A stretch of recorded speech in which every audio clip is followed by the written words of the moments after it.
తర్వాత అత్యంత ప్రాధాన్యమైన వ్యవస్థ చేనేత పరిశ్రమ.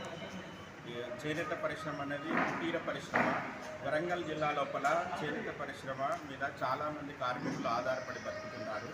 సుమారు ఒక 40-50 సంవత్సరాల నుంచి వెల్ఫేర్ డిపార్ట్మెంట్స్కి, social welfare department, tribal welfare department, BC welfare department ఇలాంటి సంక్షేమ శాఖలకు కావాల్సినటువంటి కార్పెట్లు, బెడ్షీట్లు చేనేత కార్మికులకు ఉపాధి కల్పించాలనే ఉద్దేశంతో ప్రభుత్వం టెస్కోకు ఆర్డర్ ఇస్తే టెస్కో మాకు సహకార సంఘాల నుంచి వెళ్ళి మేము నాణ్యతమైన కార్పెట్లు, బెడ్షీట్లు టెస్కోకు సప్లై చేస్తే టెస్కో వాళ్ళు ప్రభుత్వానికి సప్లై చేస్తూ చేనేత కార్మికులకు ఇన్ని సంవత్సరాలుగా, గత 50 సంవత్సరాలుగా ఉపాధి కల్పిస్తున్నారు.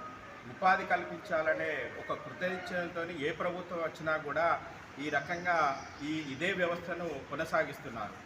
ఈ రేవంత్ రెడ్డి ప్రభుత్వం, కాంగ్రెస్ ప్రభుత్వం వచ్చిన తర్వాత చేనేత పరిశ్రమను కాపాడడానికి ఎన్నో చర్యలు తీసుకుంటారని మేము ఆశపడి ఉన్నాము.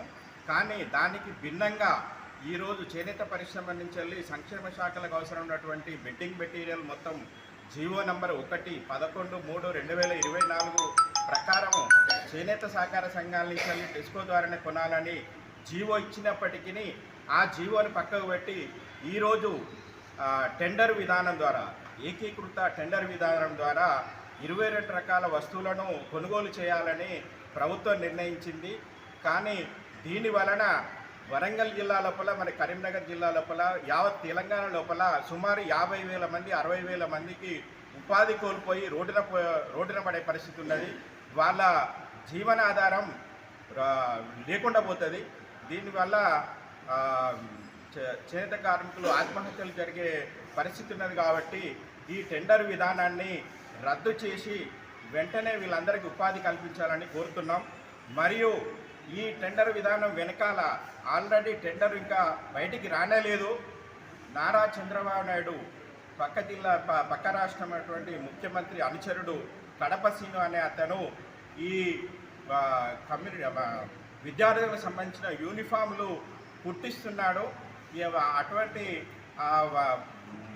రేవంత్ రెడ్డి ఈ కమిషన్లకు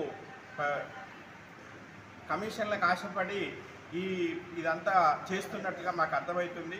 ఉపాధి కరువవుతుంది. కాబట్టి వెంటనే ఆ టెండర్ విధానాన్ని రద్దు చేసి ఈ చేనేత కార్మికుల అభ్యున్నతి కోసం వెంటనే సహకార సంఘాలకు టెస్కోకు ఆర్డర్ ఇవ్వాలని ఈ సందర్భంగా విజ్ఞప్తి చేస్తుంది.